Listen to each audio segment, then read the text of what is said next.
अहंकार ये भी माया का चौथा रूप है। और ये मोह माया का विकट रूप है। मोह ममता और ईर्ष्या द्वेष भी माया का ही रूप है। किसी से जलन करना भी माया का ही रूप है। जलो तो दीपक की तरह जलो जो दूसरों को उजाला दे सको। और दूसरों की उन्नति देखकर मत जलो, नहीं तो जलकर राख हो जाओगे। और दूसरा तो अपनी उन्नति कर ही रहा है, तुम ही बर्बाद हो जाओगे। उन्नति छोड़ो, जलन छोड़ो। उन्नति की जलन गति मत वाकी समझ परे नहीं। सुर नर मुनि ही नचावे। ऋषि मुनियों को भी सावधान रहना चाहिए, पुजारियों को भी सावधान।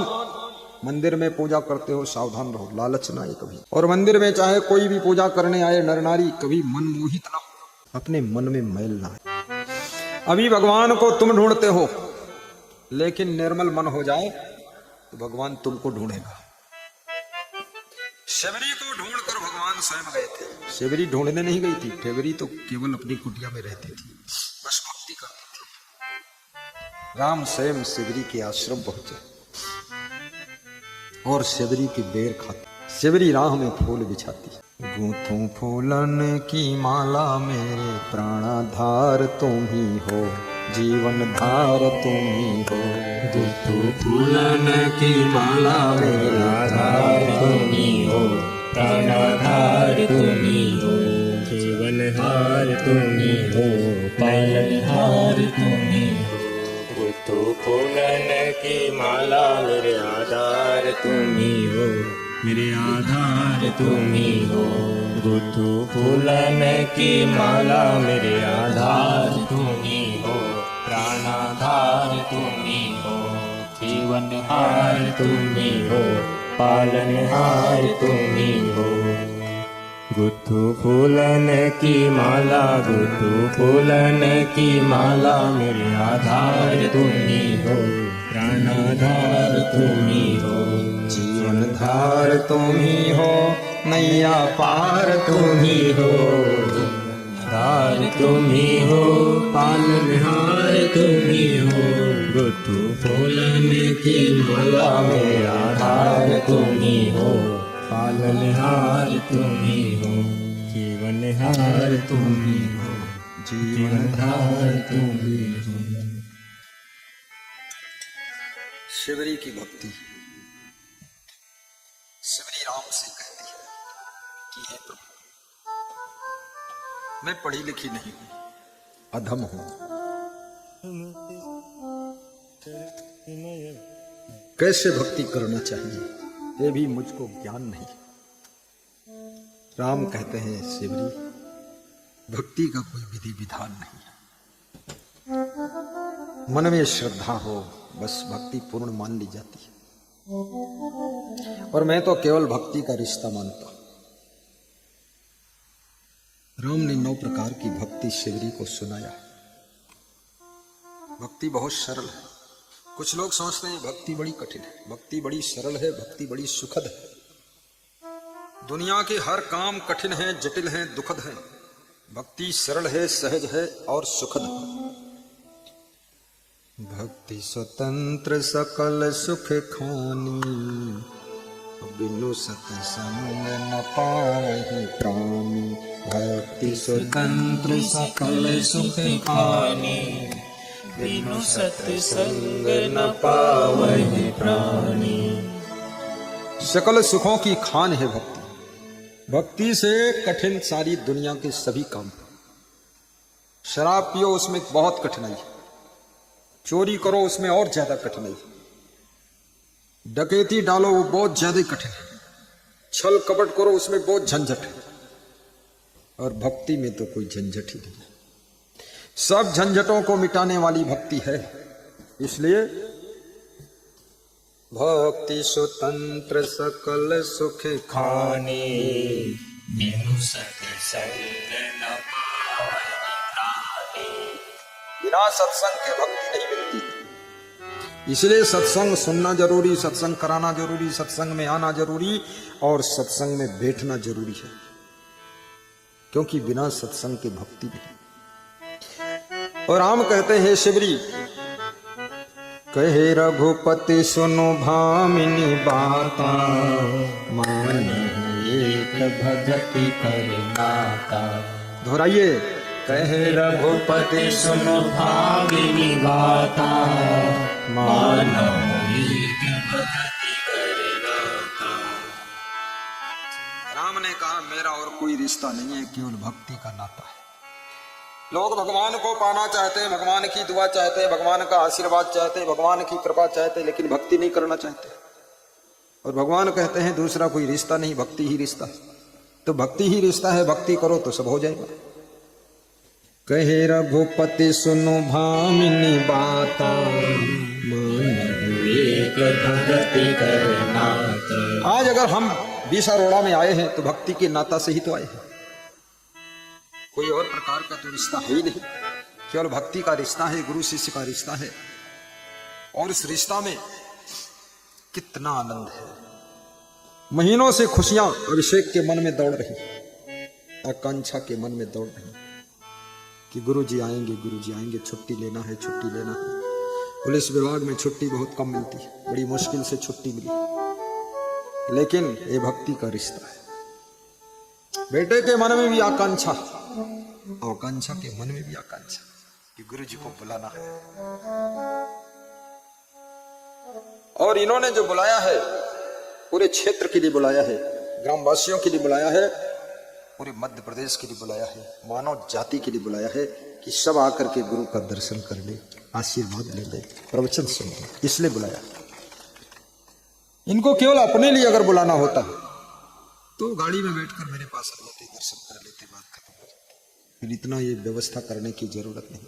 और कितनी सुंदर व्यवस्था भी किया, नया मंडप लगा दिया, सबके बैठने के लिए चेयर है, मेरे बैठने के लिए सिंहासन है, सिंहासन बैठे मेरे सरकार, कर दो सदगुरु बेड़ा पार।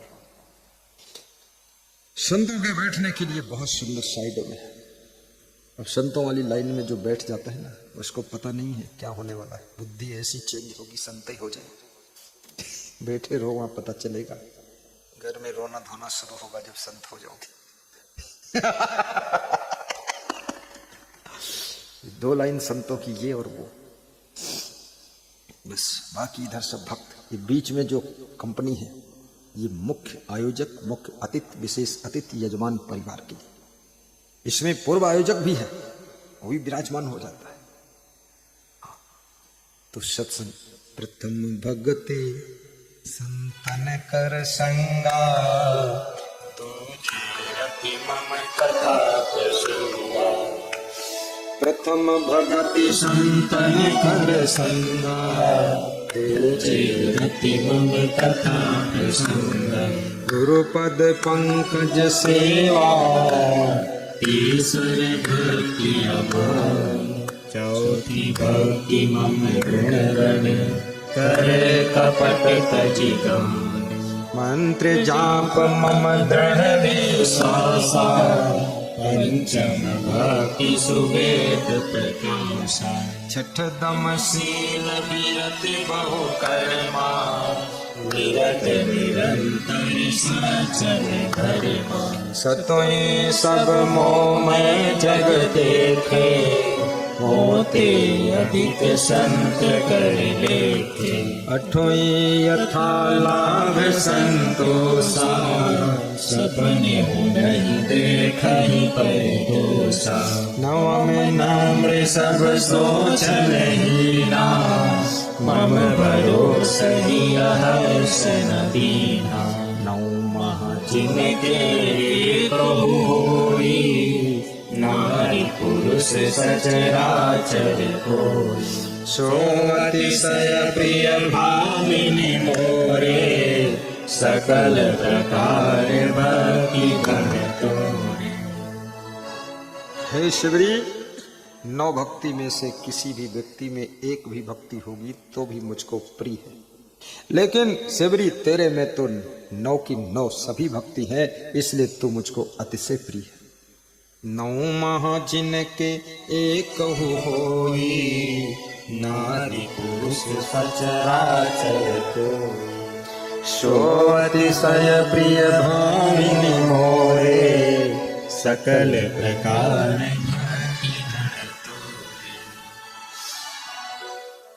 जाति पाति कुल धर्म बड़ा,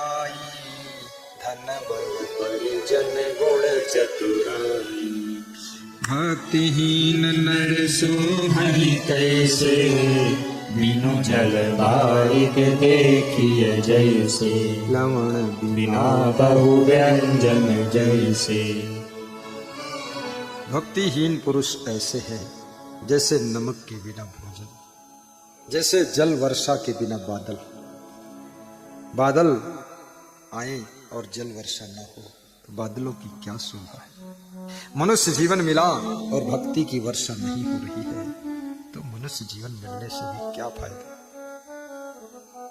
ऐशाम न विद्या न तपो न दानम न चापि शीलम गुणो न धर्मा। ते मृत्युलोके भुवि भार भूता मनुष्य रूपे मृगाश्चरन्ति। मनुष्य रूपे मृगाश्चरन्ति। चाणक्य कहते हैं मनुष्य के रूप में पशु की तरह लोग चर रहे हैं, विचर रहे हैं, घूम रहे हैं। चाणक्य ने जिनमें भक्ति नहीं, दान नहीं, विद्या नहीं, कला नहीं, गुण नहीं, उनको पशु कहते हैं। आहार निद्रा भय मैथुनानि सामानि चैमानि निर्णाम पशूनां। ज्ञानम नराणाम अधिको विशेषो ज्ञानेन हीनाः पशुभिः समानः। ज्ञानेन हीनाः पशुभिः समानः। उम्मेद राम पटेल, शाले चौका। आशीर्वाद गाइए, खड़े हो जाए तो हाथ जोड़ दिया कर। ये भी बरसात में प्रोग्राम करा चाहिए, बहुत अच्छा कर रहे हैं। बैठो। आहार निद्रा, आहार लेना, भोजन लेना, कुछ खाना, नींद लेना, प्रजनन करना, डरना, ये तो पशु पक्षी कीड़े मकोड़े मनुष्य सब में समान है। सामानि चैमानि निर्णाम पशूनाम। लेकिन मनुष्यों में विशेष क्या है? ज्ञानम नराणाम यदिको विशेषो ज्ञानेन हीनो पशुभिः समाना। मनुष्य में ज्ञान विशेष है और जो ज्ञान से हीन है वो पशु के समान है। इसलिए आत्म ज्ञान प्राप्त करो, भगवत ज्ञान प्राप्त करो। परमात्मा क्या है, आत्मा क्या है, ईश्वर क्या है, ब्रह्म क्या है, परब्रह्म क्या है, जीव क्या है, शिव क्या है, इसका भी ज्ञान प्राप्त करो। केवल खाने पीने का ज्ञान, पकौड़ी कैसे बनेगी, जलेबी कैसे बनती है, समोसा कैसे बनता है, कचौरी में क्या क्या पड़ता है, ये ज्ञान, ये तो भौतिक ज्ञान है। इसकी भी जरूरत है, इसका महत्व है, लेकिन इसी में जिंदगी गंवा देना, इसी में जिंदगी गुजार देना, इसी के लिए जिंदगी बिता देना, इसके आगे बढ़ ना पाना। आध्यात्मिक ज्ञान भी होना चाहिए। आध्यात्मिक ज्ञान केवल कहने से भूख मिट सकती नहीं, गुलाब पर ही नजर टिक सकती नहीं। है दोनों की जरूरत इंसान के लिए, एक चक्का से गाड़ी चल सकती नहीं, एक चक्का से गाड़ी चल सकती नहीं। भौतिक ज्ञान का भी चक्का होना चाहिए और आध्यात्मिक ज्ञान का भी चक्का होना चाहिए। दो पहिया तो चाहिए ही चाहिए। एक चक्का से गाड़ी चल सकती नहीं। स्कूटर का एक पहिया निकाल दोगे कैसे चलेगी स्कूटर? एक चक्का। पति पत्नी के बिना गृहस्थी कैसे चलेगी? गृहस्थी आश्रम के दो चक्का है, दो पहिया है, पति और पत्नी। सब जोड़ा लगा हुआ है, सास बहू का जोड़ा, पिता पुत्र का जोड़ा, भाई भाई का जोड़ा, भाई बहन का जोड़ा, सास बहू का जोड़ा, पड़ोसी पड़ोसी का जोड़ा। और जोड़ा जिनको जीने के कला मालूम है उनके जोड़ा में कोई नहीं रोड़ा, और जिनको जीने का ढंग नहीं आता तो जोड़ा में रोड़ा ही रोड़ा। फिर गांव का नाम बीसा रोड़ा।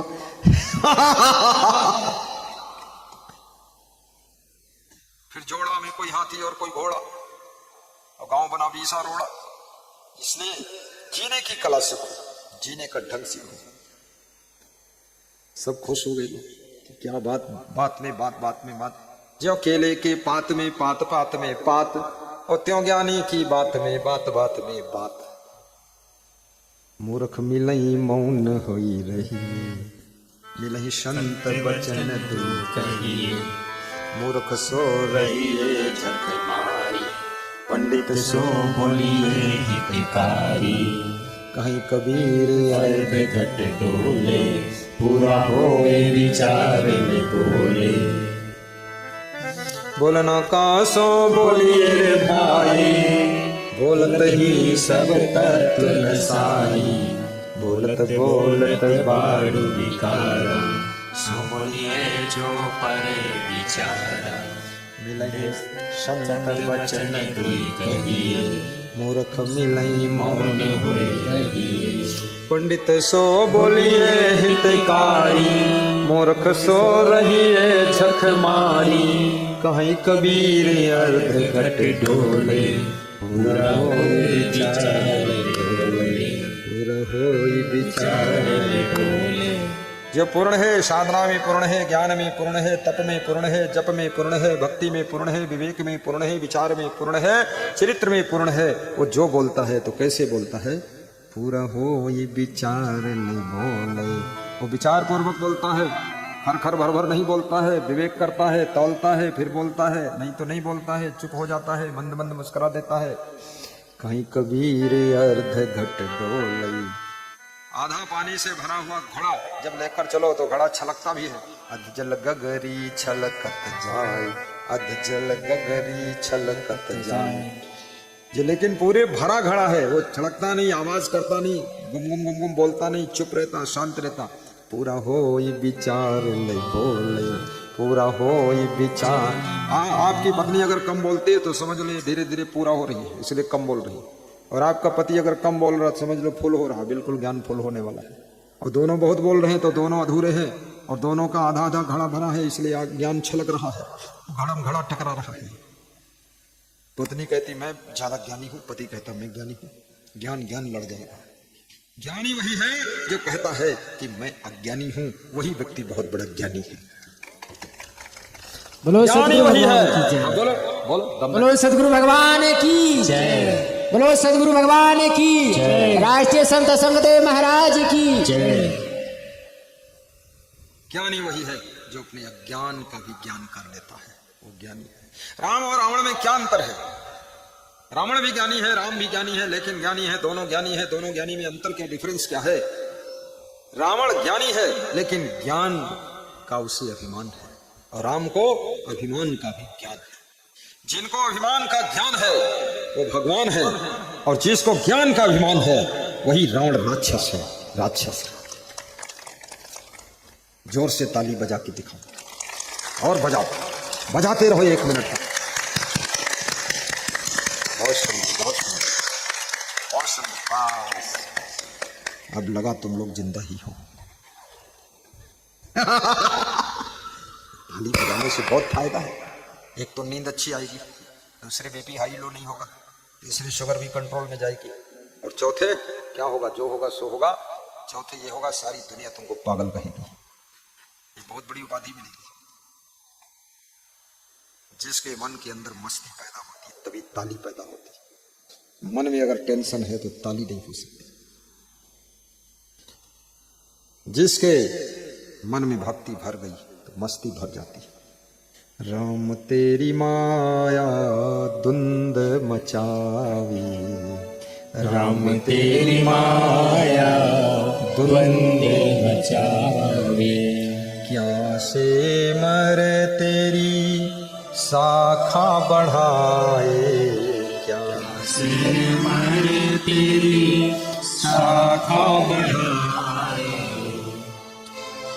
फूल अनुपम बानी, फूल अनुपम बानी, केतक चात्रक लागी रही है,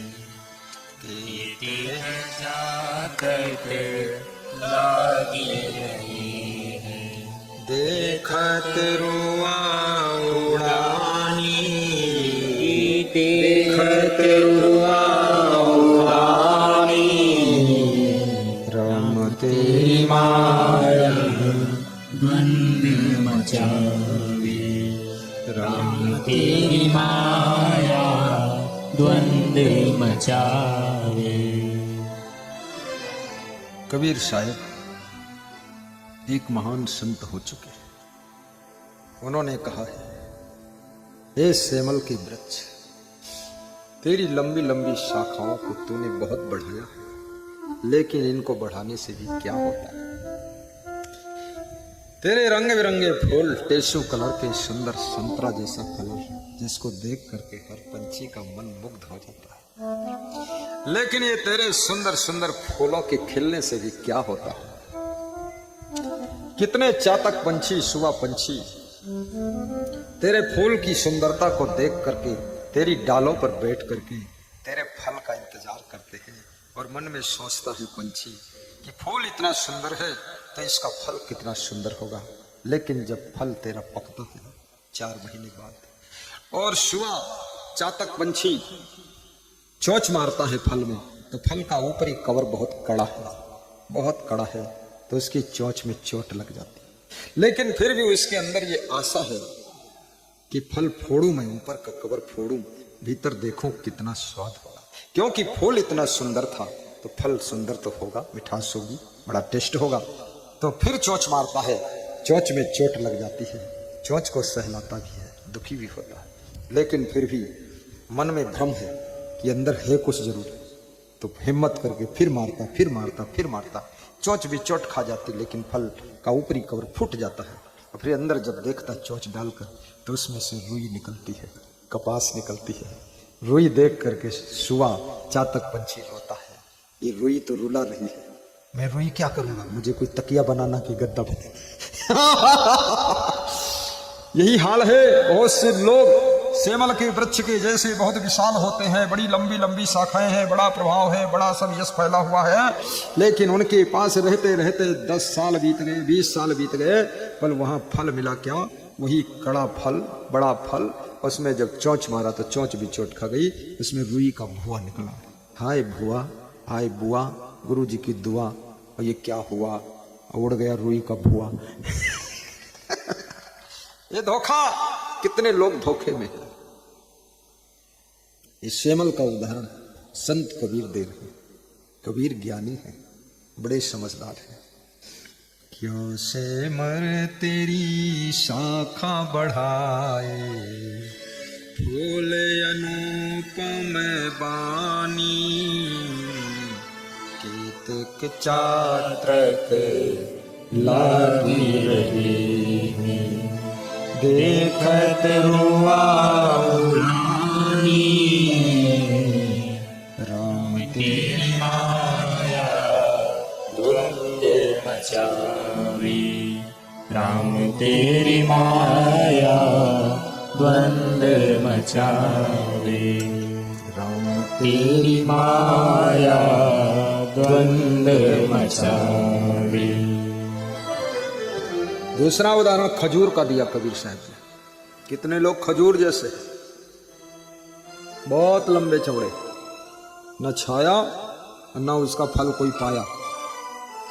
ये है माया, यही है धुंध मचावी माया। काहे खजूर बढ़ाई तेरी, फल कोई नहीं पावे, फल कोई नहीं पावे, ग्रीष्म ऋतु जब आनी तुलानी, तेरी छाया काम न आवे, राम तेरी माया द्वंद मचावे, राम तेरी माया द्वंद मचावे। धुंध मचा रही है। खजूर जैसे, साहब कहते हैं खजूर का पेड़ बहुत बड़ा है, गर्मी का महीना आता है तो उसकी छाया भी नहीं मिलती, क्योंकि उसकी छाया इतनी दूर जाकर, थोड़ी सी छाया वो भी दूर पड़ती है, जहाँ कांटा खोभर गंदगी है वहां की, तो तुम सड़क किनारे छाया ढूंढते हो। और फल ला गए अति दूर, उसके फल भी चखने को नहीं मिलते, क्योंकि इतनी दूर कौन चढ़े, और चढ़ गए तो उतर नहीं पाओगे, चढ़ने से ज्यादा कठिन तो उतरना। मैंने कई लोगों को देखा, पेड़ पर चढ़ तो गए किसी न किसी तरह से, लेकिन बाद को ऊपर बैठे रो रहे थे कि अब उतरे कैसे। तो मेरे ने देखा तो मैंने कहा वहीं बैठे रहो, इधर उधर मत करना, गिर जाओगे। बोले अब कौन उतारेगा? हमने कहा तेरा जैसा बंदर कोई आएगा जो उतारेगा। अब कौन उतारे? वहां चढ़ गए लालच में, इसलिए पेड़ पर भी संभल कर चढ़ना। फिसल गए तो चकनाचूर हो गए।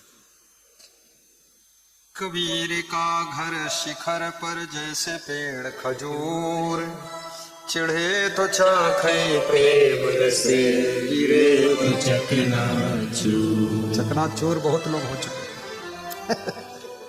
इसलिए राम तेरी माया धुंध मचाए।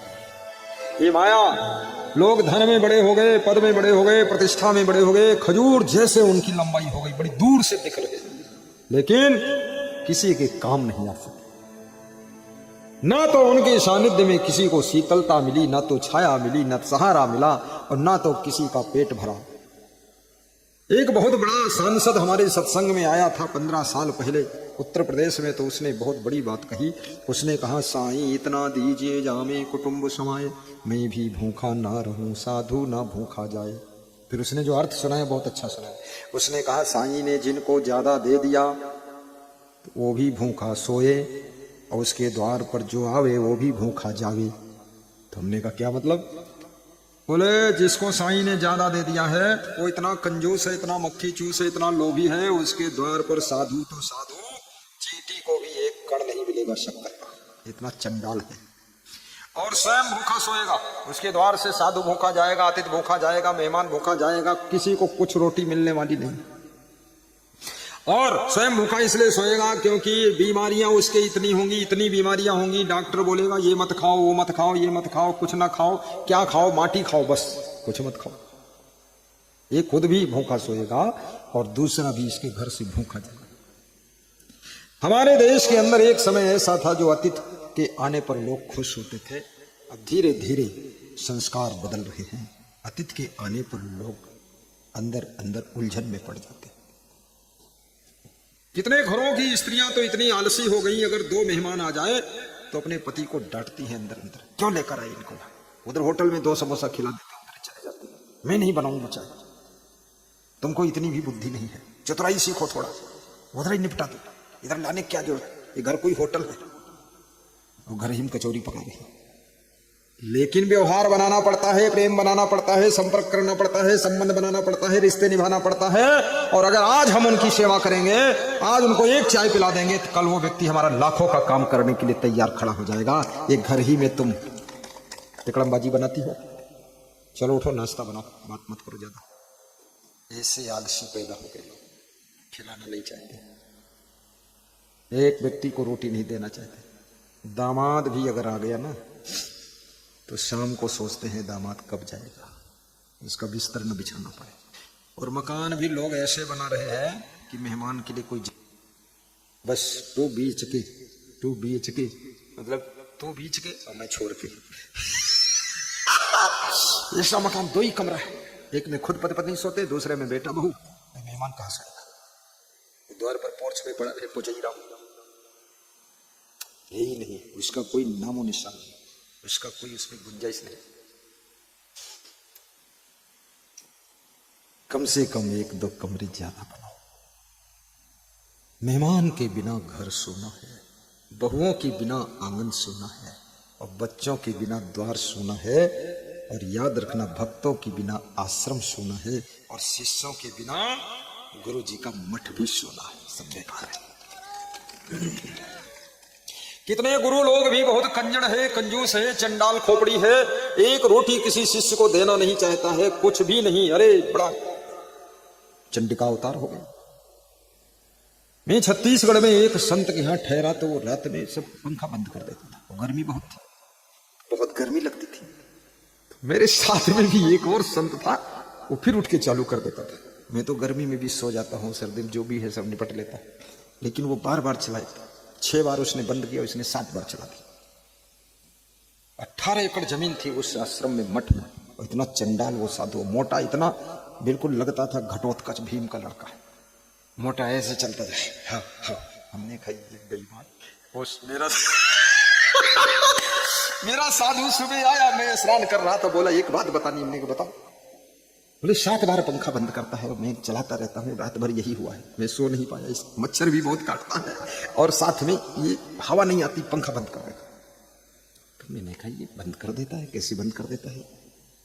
तो गांव का एक भगत था, हमने पूछा भाई ये साधु के यहाँ हम लोगों को रख दिया और गांव वाले सत्संग कर रहे थे, ये पंखा बंद कर देता है, ये लफड़ा बना रखा, हमारे शिष्य लोग सो नहीं पाए। अरे बोले ये गांव का 1 नंबर का चंडाल साधु है, 18 एकड़ जमीन है, बेईमान, पता नहीं पैसा कहाँ देता, क्या करता है, चोर कहीं का। तो हमने कहा इसको सब लोग कोटो पीटो, भगाओ यहाँ से बेईमान को, चंडाल कहीं का, चोट्टा साधु। अरे साधु हो गए तो भी ये चंडाली नहीं छोड़ता है, क्या बात है।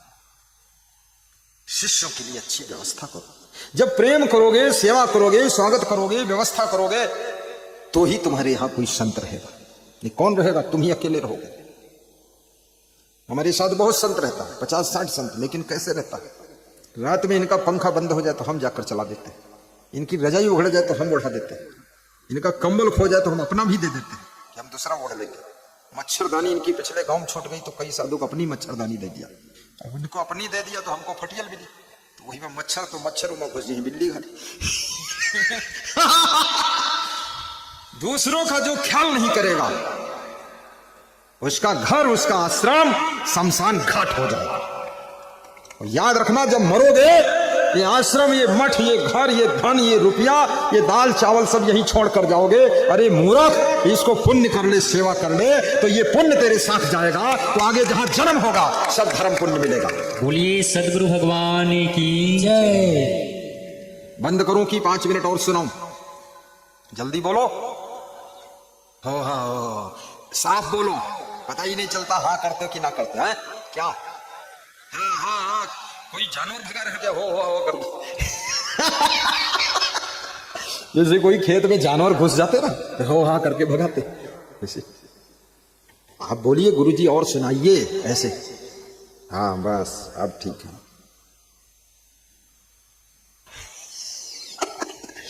थोड़ा हंसा करो, हंसना सीख लो, घर में हंसना जाकर।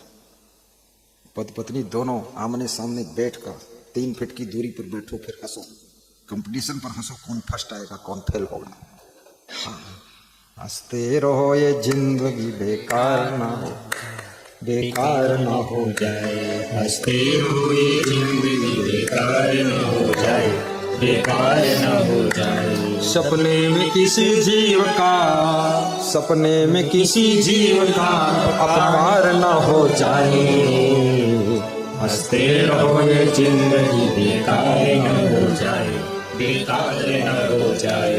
हंसते रहो, ये जिंदगी बेकार न हो जाए, बेकार न हो जाए। अपने बूढ़े माता पिता को भी हंसाइए, बूढ़े सास ससुर को भी खुश कीजिए, अपनी पत्नी को भी कभी कभी हंसाइए, पति को भी हंसाइए। भोजन खिलाना एक बात, चाय पिलाना दूसरी बात, और याद रखना इनको खुश करना और हंसाना ये आखिरी बात है। ये भी एक दवाई है, टॉनिक है, खुश करो। और जो दूसरों को खुश करना जानता है वो हमेशा खुश ही रहता है, और जो दूसरों को दुखी करना जानता है वो जिंदगी भर दुखी रहता है। दूसरों को सुख बांटिए।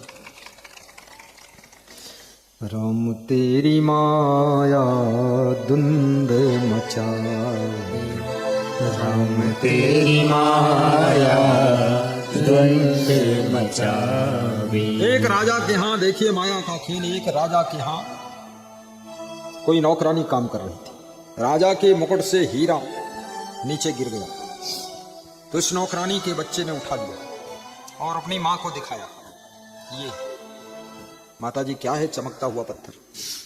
तो माँ ने कहा रे तो पत्थर है, इसको फेंको।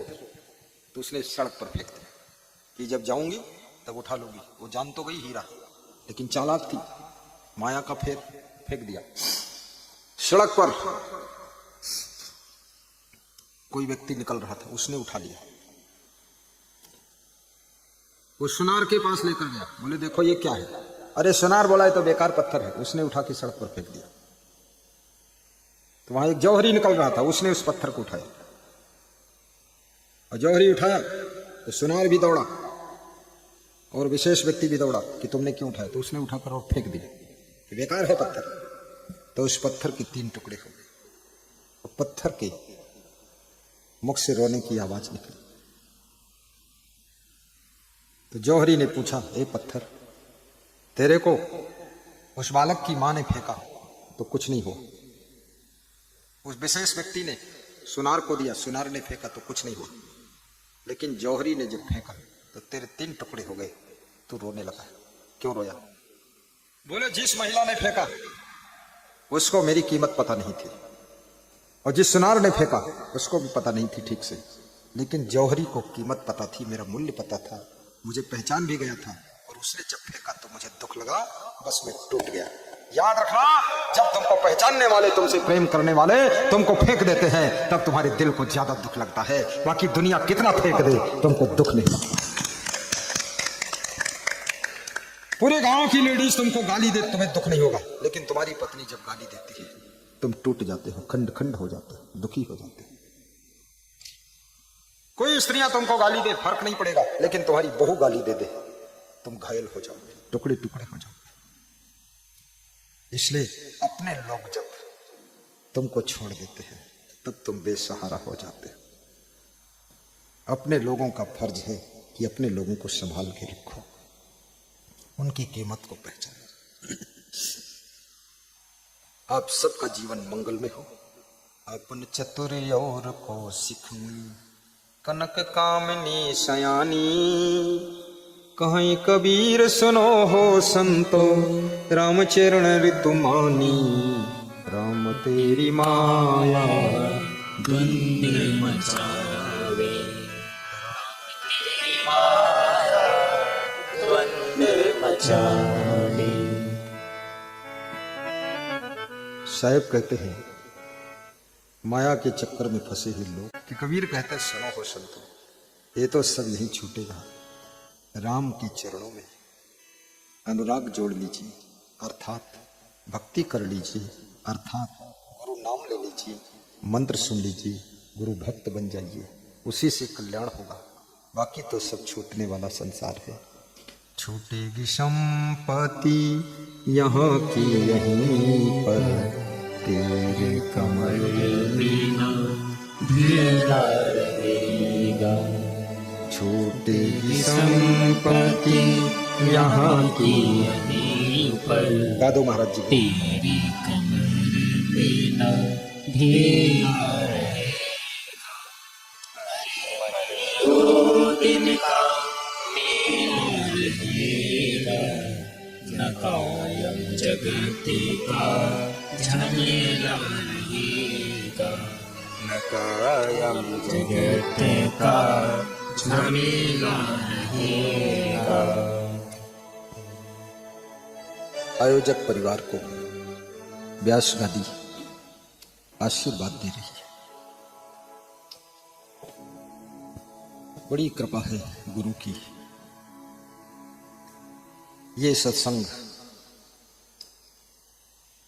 जो स्वर्गीय किशन दास चौधरी, स्वर्गीय तप्तीबाई चौधरी, चाचा लक्ष्मण दास, माता सुमित्राबाई चौधरी, स्वर्गीय बालक दास चाचा, माता स्वर्गीय कलाबाई चौधरी, बड़े भाई महेश चौधरी, राजेंद्र चौधरी और बुजुर्ग स्वर्गीय हरिदास चौधरी, बड़े पापा, सब स्वर्गीय पितरों के सदगति के लिए, उनकी स्मृति में ये समागम की रचना हुई है। एक बार आयोजक परिवार श्री दौलत राम जी, पत्नी रामवती चौधरी, अभिषेक चौधरी पुलिस विभाग, आकांक्षा पुलिस विभाग,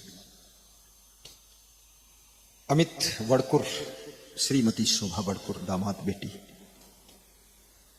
श्री अमर चौधरी, श्रीमती रक्षा चौधरी रेलवे विभाग पुलिस विभाग, बड़े भाई कंछेदी लाल चौधरी, श्रीमती सुर्खी चौधरी, जीजा श्री ओम प्रकाश चौरे, राधाबाई चौरे, इस परिवार को व्यास गादी बार बार आशीर्वाद दे रही है कि आपने बहुत पुण्य का कार्य किया है, जो आज हजारों आत्माओं को सत्संग का अमृत पान करने का सौभाग्य उदय किया हो। वास्तव में अपने पूर्वजों की पूरी स्मृति में हर व्यक्ति को सत्संग प्रवचन कराना चाहिए। श्री विनोद पटेल, पत्नी श्रीमती रमा पटेल, जिनके यहाँ भोजन भंडारे का प्रबंध है। गुरु का निवास है। महेश पटेल, श्रीमती पद्मा पटेल, मजले भाई विष्णु पटेल, विनीता पटेल, उनके निवास में हम और संत ठहरे हैं। उनको भी आशीर्वाद है। अभय पटेल, अक्षय पटेल, अन्नू पटेल, अमीन पटेल, अनीशा, छुटकी पटेल, आयशी पटेल, ये पटेल परिवार हमारे ठहरने के लिए नया मकान बनवाया है और संतों के ठहरने के लिए भी नया मकान है। वहीं भोजन भंडारा बनता है। दोनों भाइयों के मकानों में गुरु जी का और संतों का कब्जा हो चुका है, लेकिन ये कब्जा 10 तारीख को छोड़ दूंगा, चिंता मत करना। ऐसा मत सोचना कि अब सदैव रहेंगे। बड़ा सुंदर एक शब्द लेकर के ज्ञान गंगा प्रवाहित की गई है। अब गुरुदेव की कृपा से बड़ी प्रसन्नता ये है कि मौसम बहुत सुंदर है और सत्संग के लिए खेत भी सुंदर है। चाहे कितनी गाड़ियां आ जाए, सब सुंदर ही है। अब हमारे संत जी आपको सूचना देंगे।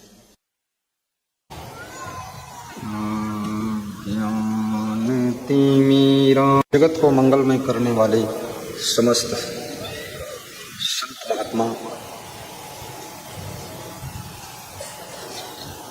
भक्ति के पथ पर चलने वाली भद्र पुरुषों, प्रेम और सेवा की मूर्ति माताओं बहनों तथा सबकी प्रिय बच्चों, 2 दिनों से लगातार सेवा में संलग्न पुलिस जवानों, क्षेत्र के वरिष्ठ, जगत के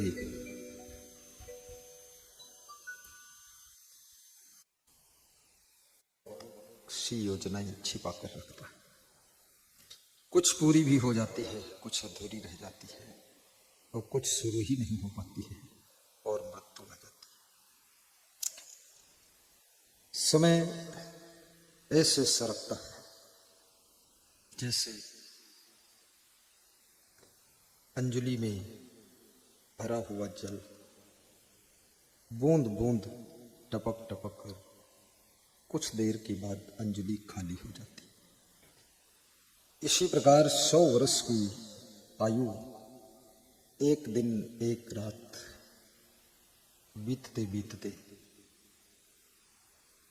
100 वर्ष भी बीत जाते और 100 वर्ष ही मनुष्य के लिए कम है, क्योंकि इसकी प्लानिंग तो लाख वर्ष तक जिए तो भी टाइम कम है। बहुत लंबा और बड़ा सोचने वाला प्राणी मनुष्य है। बुद्धि का भंडार है इसके पास। मनुष्य इतना बुद्धिमान है लेकिन फिर भी तादाद से ज्यादा परेशान है। लोगों के पास में बाह्य सुविधाएं बहुत है लेकिन आंतरिक मन में दुख ज्यादा है। कुछ लोग तो अपने शरीर से ही दुखी रहते हैं, कुछ लोग अपने मन की चंचलता से दुख के कुएं में गिर जाते हैं और कुछ लोग अपने इंद्रियों की उत्तेजना के कारण दुख पैदा कर लेते हैं। कुछ लोग स्वयं को संयम में नहीं बांध पाते हैं। काम, क्रोध, लोभ, मोह, अहंकार की लहरों में डूब जाते हैं। दुख बाहर से नहीं आता है, दुख का कारण तुम्हारे भीतर है और भीतर के कारणों से ही तुम दुखी होते हो। तुम्हारे भीतर कभी कभी आलस्य, जिसके कारण तुम जीवन के लक्ष्य से चूक जाते हो तो भी मन दुखी होता है। और आलस्य एक ऐसी चीज है, यदि आलस्य की आदत बन गई तो आलस्य छूटता भी नहीं।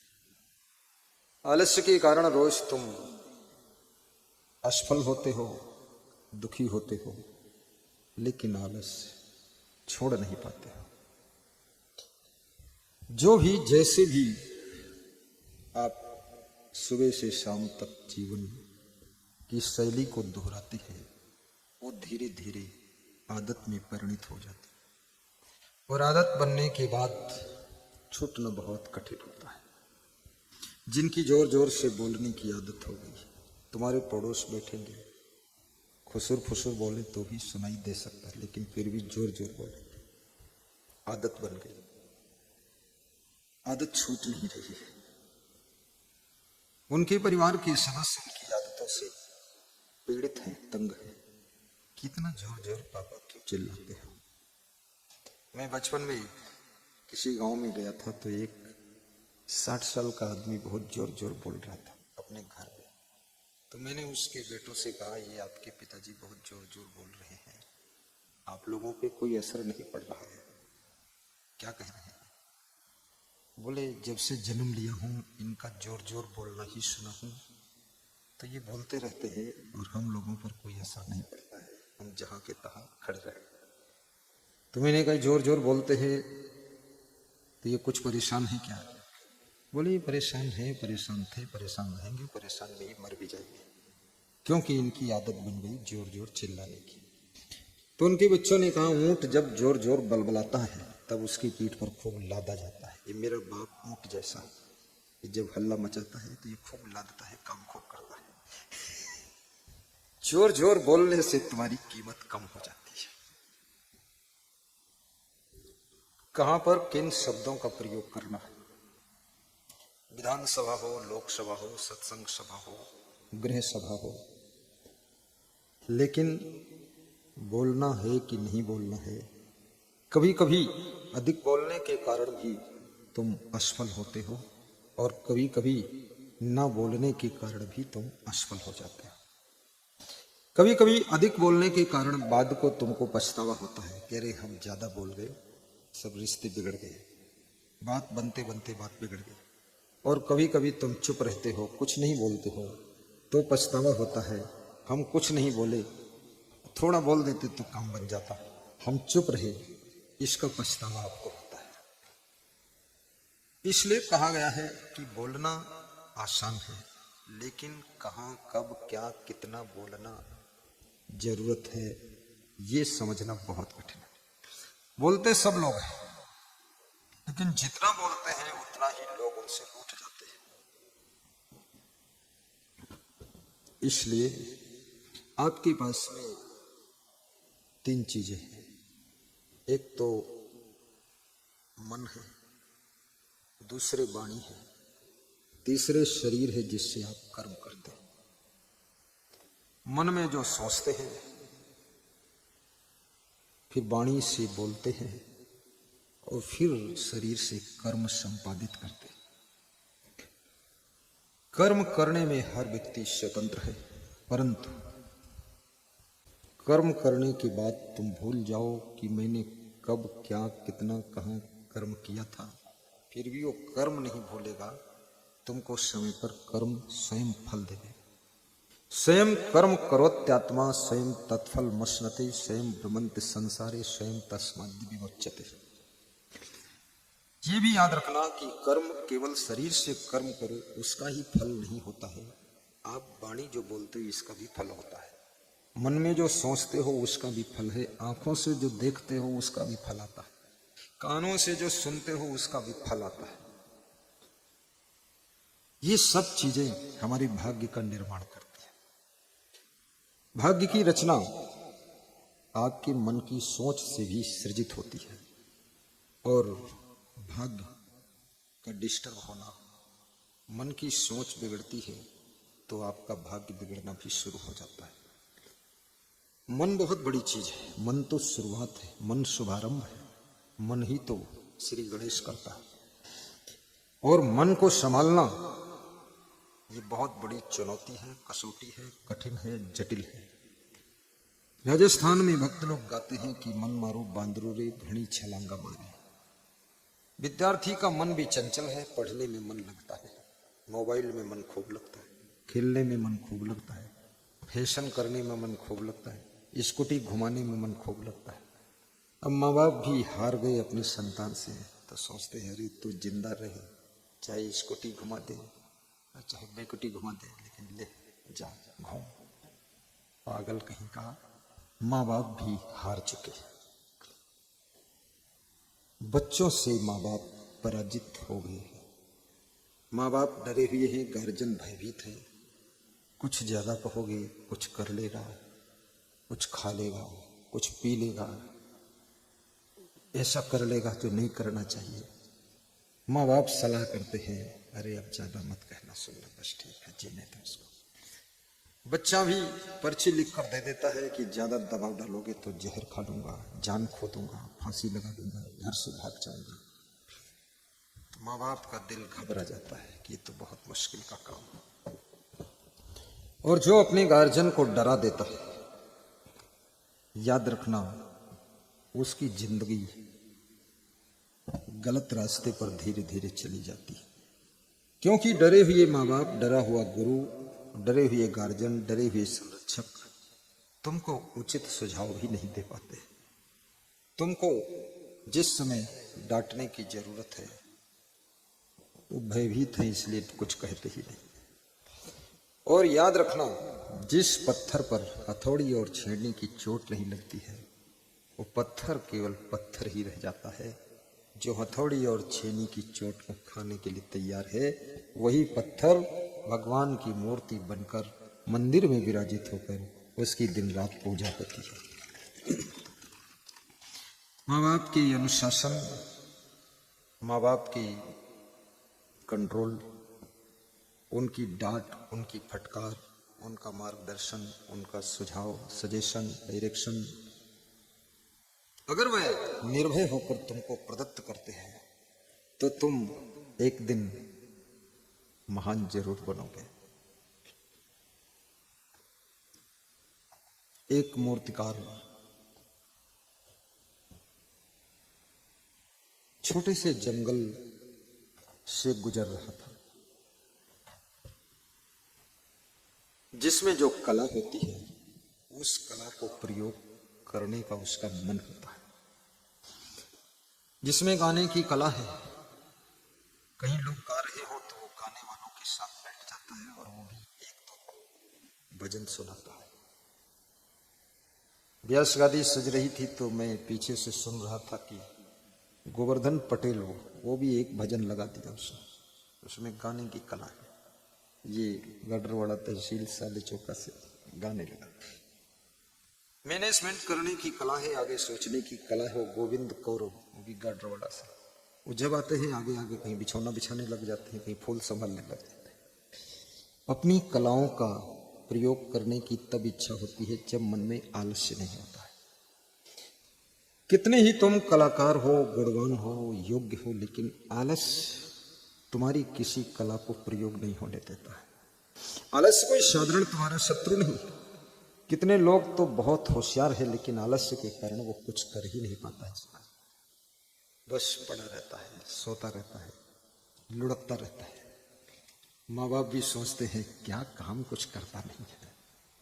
कितनी स्त्रियां जो आलसी हो गई, बिल्कुल मिट्टी का ढेर हो गई, कहीं फर्श पर पड़ी रहती है, कहीं ओटला पर बैठी रहती है और कहीं छत पे जाकर लूटती रहती है। आलसी इतनी है कि चटाई भी बिछाना उनके लिए मुश्किल का काम है। तो ऐसे भी गंदी गंदी जगह में भी लौट जाती। उनकी बहू, उनकी बेटी, उनकी बेटा, उनका पति देखता है, बेटी कहती माँ कुछ बिछा लेती है, बहू कहती है देखो हम ले आते हैं गद्दा बिछा ले। बहू गद्दा ले आई, गद्दा साइड में पड़ा है, वो बिल्कुल माटी के ढेर लुढ़की पड़ी। ये आलस तुम्हें गंदगी में रहने के लिए भी तैयार कर देता है। इटारसी में मैं मालपानी परिवार में पधरौनी गया था, जहां श्री दौलत राम पहले सेवा करते थे। तो उन्होंने घर में ले जाकर कहा थोड़ा जलपान कर लो। तो मैंने उनका बेडरूम देखा तो ऐसे सुंदर साफ सुथरा बिछा, एकदम क्लीन, कहीं गंदगी नहीं। जिसके घर में खूब सफाई रहती है, खूब सफाई रहती है, लक्ष्मी वहां निवास करती है। जो लोग चाहते हैं मैं समृद्धशाली बनूं, उनको शुद्धि का ध्यान रखना चाहिए। रिद्धि, शुद्धि, बुद्धि, समृद्धि। शुद्धि जहां है, बुद्धि जहां है, वहीं रिद्धि, सिद्धि, समृद्धि आती है। शुद्धि और बुद्धि, और जहां शुद्धि होती है वहां बुद्धि बढ़ती है। और जहां शुद्धि घटती है तो बुद्धि भी घटती है। जितना अधिक तुम गंदगी में रहोगे बुद्धि कम होती चली जाएगी, क्योंकि गंदी वायु, गंदी ऑक्सीजन, गंदा वातावरण आपके सांस में जब प्रदूषित हवा फेफड़ों में जाती है, फेफड़े उस हवा को फिल्टर तो करते हैं लेकिन पूर्ण फिल्टर नहीं कर पाते, फिर वो प्रदूषित वायु आपके ब्लड में चली जाती है और ब्लड में जाकर के फिर वही माइंड में पहुंच जाती है। आपकी बुद्धि को धीरे धीरे कम कर देती है। जो लोग धीरे धीरे सांस लेते हैं उनकी भी धीरे धीरे बुद्धि कम हो जाती है। कभी कभी सांस थोड़ा जोर से लीजिए, फुल ऑक्सीजन आपके ब्रेन में जाना चाहिए, ब्लड में जाना चाहिए। इसीलिए योगाचार्य कहते हैं कि प्राणायाम कीजिए, अनुलोम विलोम प्राणायाम कीजिए, भस्त्रिका प्राणायाम कीजिए। कितने प्राणायाम है हमारे यहाँ योग सिखाने वाले, वो संत बैठे योग सिखाते हैं। व्यस्त रहते हैं इस समय नहीं सिखाते लेकिन कोरोना में खूब योग सिखाया था। प्राणायाम, तुम प्राणायाम यहां मत करना, क्योंकि आपकी नासिका साफ है कि कुछ माल भरा हुआ है तो सब यही निकल जाएगा कचरा, इसलिए यहां ट्रेनिंग मत लो लेकिन घर में थोड़ा थोड़ा सुबह सुबह खाली पेट सांस जोर से खींचो लेकिन निकालो धीरे से, थोड़ी देर रुको। यदि आपकी सांस 1 मिनट 55 सेकेंड 40 सेकेंड भी अंदर रुक सकती है तो आपको कोरोना नहीं मार सकता है। फिर आप समझो आपके बॉडी के अंदर इम्यूनिटी पावर, रोग प्रतिरोधक क्षमता परफेक्ट है। इसलिए कहा गया है कि दौड़ना संपूर्ण व्यायाम है, दौड़ना, और दूध संपूर्ण आहार है। चिकित्सा विज्ञान का कहना है कि जिस दिन भोजन न मिले 1 गिलास दूध में 1 चम्मच देसी गाय का शुद्ध घी डालकर गरम गरम दूध में पी लो, आपको न तो कमजोरी लगेगी न थकान लगेगी, पूरी फुल एनर्जी मिलेगी। लेकिन याद रखना 1 गिलास दूध और 1 चम्मच घी। कौन चम्मच? वो दाल परोसने वाला चम्मच नहीं यही चम्मच, चाय चम्मच, चम्मच में भी लोग चतुराई का रास्ता निकाल लेते और दाल परोसने वाले चम्मच से घी भरेंगे और डालेंगे, 200 ग्राम घी खाएंगे, फिर शिकायत करेंगे गुरुजी बहुत तबीयत खराब हो। खराब तो होगी ही, 200 ग्राम खाओगे थोड़ा सा। देसी गायों की सेवा करिए और देसी गाय पालिए भी। गायों की दशा बहुत खराब है, सरकार भी ध्यान दे रही है लेकिन जो गौ सेवक है लापरवाह ज्यादा है, इसलिए गायों की देख रेख कोई नहीं। अपनापन जब तक नहीं पैदा करोगे तब तक तुम कुछ कर भी ना सको। ऐसे तो संसार सब सपना है, लेकिन संसार में ठीक से जीने के लिए तुमको ये मानना पड़ेगा कि संसार अपना है। मैंने देखा है धर्मशाला बनता है तो उसके न दरवाजे ठीक लगे हैं, न बाथरूम ठीक लगे हैं, न कुंडी ठीक है, न तो टोटी ठीक है, न वाश बेसिन ठीक है, सब टेढ़ा मेढ़ा ढीला ढाला। कुंडी का सिटकनी इधर जा रही है, उसके ऊपर घुसने वाला उधर लगा हुआ है। उसमें वो जो कारीगर है ना, वो भी बहुत लापरवाही किया है। उसके अंदर भी समझता है धर्मशाला है, कर दो इसको। और जो धर्मशाला की कमेटी है वो भी सब ढील ढाल। अपने घर के दरवाजे में लोग खड़े रहते हैं कि कारीगर साहब कुंडी सही लगा देना। जब तक अपनापन नहीं होगा तब तक कोई कार्य में क्वालिटी से परिणाम आ ही नहीं सकता। हमारे पास में एक दिल्ली के संत हैं, पीछे बैठे हैं साहब, दिल्ली वाले साहब हैं। एक दिन मेरे से चुपके से कह रहे थे कि सब अपना ही तो है, प्रेम वफादारी ईमानदारी से करना चाहिए। ये संत दिल्ली से, अपनापन आ गया तो काम करने में हल्कापन लगेगा, अपनापन आ गया तो हर कार्य में तुम्हें प्रसन्नता होगी, तुम पर वजन नहीं लगेगा, हर कार्य तुमको बड़ी खुशी दे देगा। इसलिए सबको पता है कि ये संसार में सब छोड़ के जाना है, लेकिन जाना है तब जाना है, अभी थोड़े जाना है। जब जाना तब छोड़ जाना है।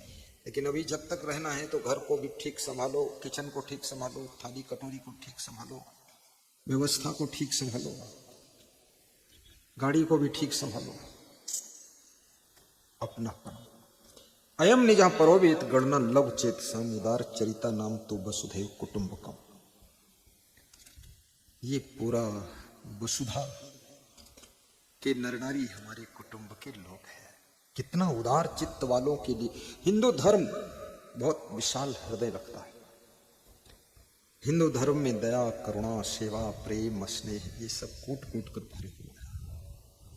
ये तो धीरे धीरे दूसरे विधर्मियों ने हिंदुओं को भी कड़क बना दिया कि जब उधर से ज्यादा गड़बड़ होता है तो फिर हिंदू लोग भी जोश में आ ही जाते हैं, हो ही जाता है। एक हाथ ताली थोड़े बच सकते, अन्यथा हिंदू धर्म तो बड़ा करुणा से भरा हुआ धर्म है।